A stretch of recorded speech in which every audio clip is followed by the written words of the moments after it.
இங்கே வந்திருக்க எல்லாருக்குமே ரொம்ப நன்றி. லைஃப்பில் வந்து நம்மக்கிட்டலாம் என்ன பண்பு இருக்கோ இல்லையோ கிராட்டிடியூட் அப்படிங்கிறது வந்து எல்லாருக்குமே இருக்கணும் அப்படின்னு நினைக்கிறேன். நன்றி உணர்வு. இந்த இடத்துல இந்த மேடையில் நிற்கிறதுக்கு காரணம் நான் மட்டும் கிடையாது. ரொம்ப ஆயிரக்கணக்கான ஆட்களும் இந்த மேடையில் இருக்கவங்க, இந்த அரங்கத்தில் மட்டும் இல்லாதவங்களும் இது வெளில இருக்கவங்க நிறைய பேர் இருக்காங்க. அவங்க எல்லாருக்கும் என்னால் முடிஞ்ச அளவுக்கு இந்த ஸ்பீச்சில் நன்றி பாராட்டணும்னு நான் நினைக்கிறேன். நீங்களாம் இல்லைன்னா இந்த இடமும் இந்த அன்பே டயனாவோட இந்த சக்ஸஸும் சாத்தியமே ஆயிருக்காதுன்றது வந்து நான் ரொம்ப ஸ்ட்ராங்காக பிலீவ் பண்ணுறேன். முதல்ல வந்து ப்ரெஸ் அண்ட் மீடியா. ஏன்னா வந்து இந்த அரங்கம் வந்து நிறைய விதமான ப்ரெஸ் ஆட்களை வந்து இங்கே உட்காந்து படம் பார்ப்பீங்க.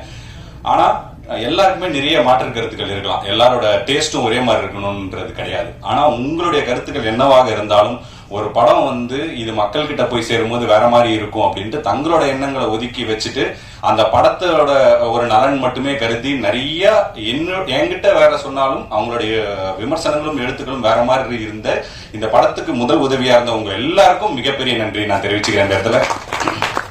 அதுக்கப்புறம் எல்லாரும் சொன்னதுதான், நான் தியேட்டருக்கு போகும்போதெல்லாம் எல்லாரும் என்கிட்ட சொல்லிட்டே இருந்தது, நான் வந்து ஜமாக்காக தான் வந்தோம் அப்படின்னாங்க. நான் அந்த படம் வந்து நான் சொன்ன மாதிரி முன்னாடி பெரிய வரவேற்பு இல்லைனாலும் என்னோட டீம் கிட்ட நான் ரொம்ப ஸ்ட்ராங்கா சொல்லிட்டே இருப்பேன், அந்த படம் வந்து ஒரு நாளும் க்ரோ ஆகிட்டே இருக்கும் அப்படின்றது. அதுல எந்த விதத்திலையுமே எனக்கு வந்து சந்தேகமே இல்லை. ஜமாக்கு நன்றி, ஜமாவோட ப்ரொடியூசர்ஸுக்கு நன்றி. அவங்களுக்கு இந்த நேரத்தில் இது பண்ணிக்கிறேன். முக்கியமா வந்து இந்த நேரத்தில் விஜய் சேதுபதி சாருக்கு நான் மிகப்பெரிய நன்றியை நான் தெரிவிச்சுக்கிறேன். ஏன்னா அவர்கிட்ட நான் கதை சொன்னப்ப அது ஒரு சீக்வன்ஸ் இருக்கு. அவர் வந்து இந்த டைம்ல உன்னோட கரியர்ல இந்த டைம்ல வந்து $1 மில்லியன் நீ படம் பண்றது வந்து ரொம்ப சரியா இருக்கும் அப்படின்னு வந்து உத்வேகப்படுத்தி யுவராஜ் ப்ரோகிட்டையும் பேசி அமைச்ச விஜய் சேதுபதி சாருக்கு மிகப்பெரிய நன்றியை நான் தெரிவிச்சுக்கிறேன். அதுக்கப்புறம் $1 million productions, Yuvaraj Ganesan bro. இந்த கதையை வந்து அவர் சொன்ன மாதிரி ஆரம்ப புள்ளியில இருந்து நான் எல்லாருக்குமே இந்த நம்ம சினிமால ஜெயிக்கணும் அப்படின்னா லைஃப்ல ஜெயிக்கிற எல்லாருக்குமே கனாபடத்துல ஒரு டைலாக் மாதிரி பிடிவாதம் பிடிக்க தெரியணும் அப்படின்னு நினைக்கிறேன். ஒரு விஷயத்த நம்ம நினைக்கிறோம்னா அந்த நினைப்பு மேல மிகப்பெரிய பிடிவாதம் நமக்குலாம் இருக்கணும். அப்படி வந்து பல விஷயங்கள் ஆப்ஷன்ஸ் இருந்துமே நான் பிடிவாதமா இந்த படத்துக்கு நான் தான் பண்ணுவேன் அப்படின்ற ஒரு பிடிவாதத்தோட தான் இருந்தேன். அதை வந்து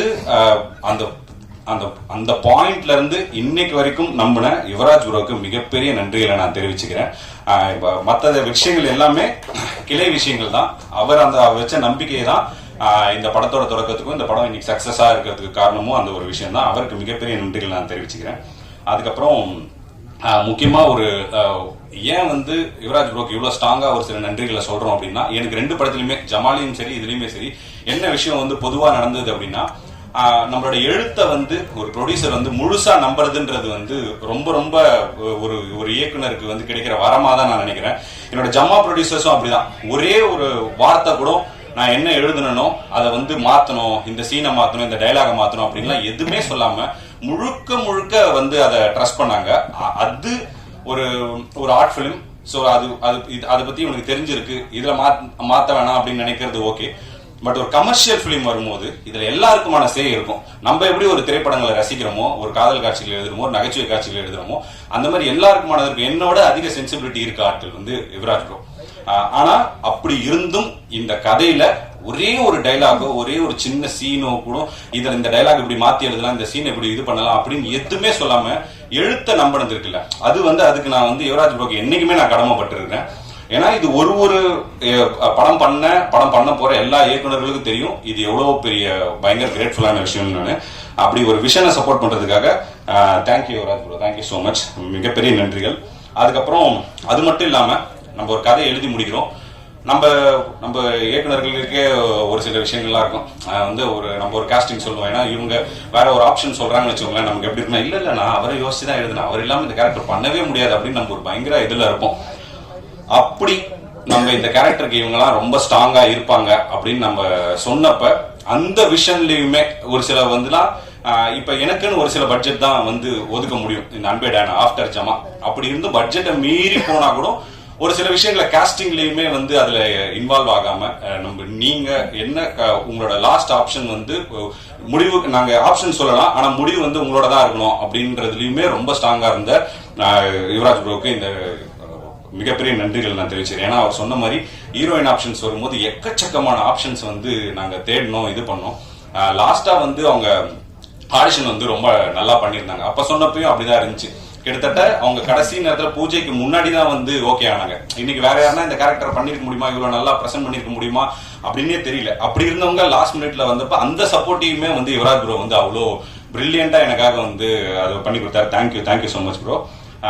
அதுக்கப்புறம் வந்து என்னோட டெக்னீஷியன்ஸ் எல்லாருக்கும் மிகப்பெரிய நன்றியை தெரிவிச்சுக்கிறேன். இப்படி ஒரு கமர்ஷியல் ஃபிலிம் வரும்போது டெக்னிக்கலா நிறைய விஷயங்கள் இருக்கணும். முதல்ல விஷுவலா வந்து நம்ம பாக்குறதுக்கு வந்து ஓகே இவன் வந்து லீட் கேரக்டர் அப்படிங்கறத நம்பணும். அப்படி ரொம்ப வந்து பயங்கர எங்க எல்லாரையுமே வந்து ரொம்ப அழகா காமிச்ச ஷெல்லி ப்ரோக்கு மிகப்பெரிய நன்றிகள். அவரை பயங்கரமா டார்ச்சர் பண்ணிரு. ஒரு விஷயத்த சொல்லுவாருன்னு நினைச்சேன். போன வாட்டி என்கிட்ட சொன்னார், ஒரு விஷயம் சொல்லலாம்னு நினைச்சு ஸ்டேஜ்னு சொல்லிட்டு விட்டேன்.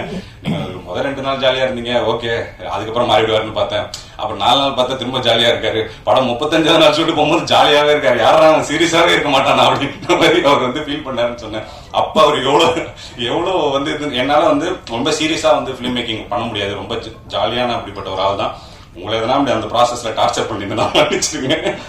மன்னிப்பு கேட்கறது எல்லா டெக்னீஷியன்ஸ் கிட்டையும் தான் கேட்கணும்னு நினைக்கிறேன். முக்கியமா மோகன்ராஜன் பாக்குறாரு. அவரெல்லாம் வந்து அண்ணே போன் பண்ணி அண்ணே தக்கல் அவசரமா ஒரு லிரிக்ஸ் எழுதணும் அப்படின்னு சொல்லுவேன். என்ன தக்கல் உடனே வேணும்னே ஒண்ணு அப்படி என்ன இருந்தாலுமே வந்து உட்காந்து 10-15 நிமிஷத்துக்குள்ளலாம் வந்து ஒரு சில பாடல்கள் வெட்டிங் பெல்ஸ் எல்லாம் அப்படிதான் எழுதணும்.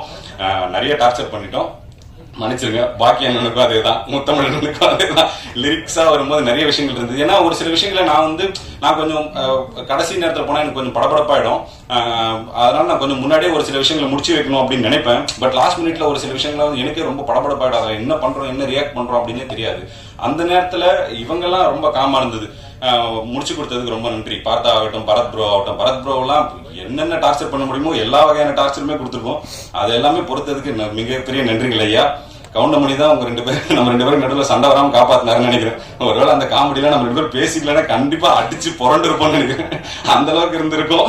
ரொம்ப ரொம்ப ரொம்ப நன்றி பரத் ப்ரோ. ஏன்னா மியூசிக் வந்து அவ்வளோ பிரில்லியண்டா இந்த படத்துக்காக சொன்ன இது வந்து ஒரு மியூசிக்கல் சப்ஜெக்ட் அப்படிங்கிறத நாங்க ஆரம்பத்திலே வந்து சொன்னோம். இது சொல்லுவாங்க இல்லைங்களா, இந்த படம் ஒரு ராயபுரத்து லாலா லேண்ட் அப்படின்னு மேயதமான்னு சொல்லுவாங்க. அந்த மாதிரி இது ஒரு பெரம்பூரின் லாலா லேண்ட். ஃபுல்லா பாட்டு தான். தியாகராஜ பாகவதற்கு அடுத்து அதிகப்படியான பாட்டு நம்ம தான் வச்சு இது பண்ணிருக்கோம். எல்லாமே ஒரு வெரைட்டியா ரொம்ப அழகா சூப்பரா வந்து பண்ணி கொடுத்தீங்க. தேங்க்யூ. வேற எதுனா டெக்னீஷியன்ஸ் அபி, தேங்க்யூ அபி. ஜமால இருந்து நிறைய விஷயங்கள் ஒர்க் பண்றீங்க. எனக்கு வந்து அபிகிட்ட பிடிச்ச விஷயம் என்னன்னா, இப்ப நான் ஜமால இருந்து ஒர்க் பண்றேன், இதுக்குமே எனக்கு இது வந்துச்சு. ஆனா இப்போ அப்படி வரும்போது எனக்கு வந்து ஒரு சில பேர் வந்து இவங்க தான் நமக்கு வந்து சப்போர்ட் பண்றாங்க, இவங்களை நம்ம ஜாஸ்தி கேர் பண்ணிக்கணும் அப்படின்னு நினைப்பாங்க. அப்படி இல்லாம என்ன தவிர எல்லாருமே சூப்பரா அபி வந்து கேர் பண்ணிப்பாங்க. தேங்க்யூ அபி. அபிகிட்ட அது பிடிச்ச நல்ல விஷயமா தான் சொல்றேன் அபி, அதனால ஒன்றும் பிரச்சனை இல்லை. அதுக்கப்புறம் வேற டெக்னீஷியன்ஸ் எல்லாம், போஸ்டர் டிசைனர் அவருக்குமே வந்து ரொம்ப சூப்பரா இருந்தது. எல்லா போஸ்டர்ஸுமே ரொம்ப அழகா இருந்தது. கௌஷிக் டிஏ. அதுக்கப்புறம் எடிட்டர் பார்த்தா ரொம்ப ரொம்ப முக்கியமான ஆள். நான் எல்லா இடத்துலயும் சொல்ற மாதிரி என்னோட நண்பன், என்னோட ஃபேமிலி ஃப்ரெண்ட். என்னோட எல்லா கஷ்ட நஷ்டங்கள்லயும் பார்த்தாவோட இது இருக்கும். பார்த்தாவுமே நாங்க ஜமாக்கு ஒர்க் பண்ண ஸ்டைல் வேற, இதுக்கு ஒர்க் பண்ண ஸ்டைல் வேற, ரெண்டுமே வேற வேற மாதிரி இருந்தது. பட் இருந்தும் அதுக்கும் என்னோட சேர்த்து பார்த்தாவும் இந்த விஷயத்துக்கு, இந்த ஒர்க்கிங் ஸ்டைலுக்கு அடாப்ட் ஆகிட்டதுக்கு மிகப்பெரிய நன்றிகள் பார்த்தா. அப்புறம் என் தலைவர் மகேந்திரன். ரொம்ப இப்ப எதனா ஷூட்டிங் வந்து எப்படி மழை வந்து பாதிக்கப்படுச்சுன்னா, மழையை ரொம்ப ரேரா ஷூட்டிங்ல பார்ப்போமோ அந்த மாதிரி என் தலைவனையும் ரேரா தான் பார்ப்போம். எப்பனாதான் வருவாரு. ஆனா கலக்கலா முக்கியமான இடங்கள் என்னன்னா, ஏன் எப்பனா ஒரு வாட்டி பார்க்கணுன்றத தப்பா சொல்லல, எல்லாத்தையுமே ப்ரீ ஒர்க்கா பண்ணி ஒரு இடத்த ரெடி பண்றது அப்படின்னு இருக்குல்ல, அதுல வந்து அவர் ரொம்ப பயங்கர கேஷுவலான ஆளு. நானே கொஞ்சம் இதான இவ்வளவு லாஸ்ட் மினிட்டோட உச்சம் அவரு. என்ன தல இந்த வடிவல் சொல்லுவாரு, அண்ணே பஸ் நின்றுச்சுனே, நீ கேட்டோம்டா பஸ் போது போட்டேன்டா. அந்த மாதிரி தலைவா நாளைக்கு ஷூட்டிங் தலைவா இருக்கட்டும் தலைவா, ஐயோ ஷூட்டிங் இன்னும் 1 மணி நேரத்துல இருக்கட்டும் தலைவா அப்படின்னு அப்பதான் பூ கழுத்துல மாட்டிக்கிட்டு சுத்திட்டு இருப்பாரு ஜாலியா. ஆனா வந்து ஒரு பிரேமா வரும்போது ரொம்ப ரொம்ப அழகா சூப்பரா எல்லா விஷயங்களும், முக்கியமா அந்த வீட்டை வந்து அவர் பெயிண்ட் பண்ண விதம், அது ஆர்ட் ப்ராப்பர்ட்டி செட் பண்ண விதம், நிறைய அதெல்லாம் வந்து ஆத்தென்டிக்கா இருக்கணும்னு ஏரியால இருந்தே நிறைய விஷயங்கள்லாம் வாங்கி அவர்கிட்ட கொடுத்தோம். 1-2 எல்லாம் எடுத்துட்டு போயிட்டீங்களா, எடுத்துட்டு வந்து கொடுத்துருக்கீங்க. ரொம்ப சூப்பரான ஒர்க்கர் மகேந்திரன், ரொம்ப ஜாலியான பர்சனும் கூட. ஸோ அதனால மிகப்பெரிய நன்றிகள் தலைவா. போனதுலேயே உங்களை பத்தி சொல்ல மறந்துட்டேன், மன்னிச்சிருங்க.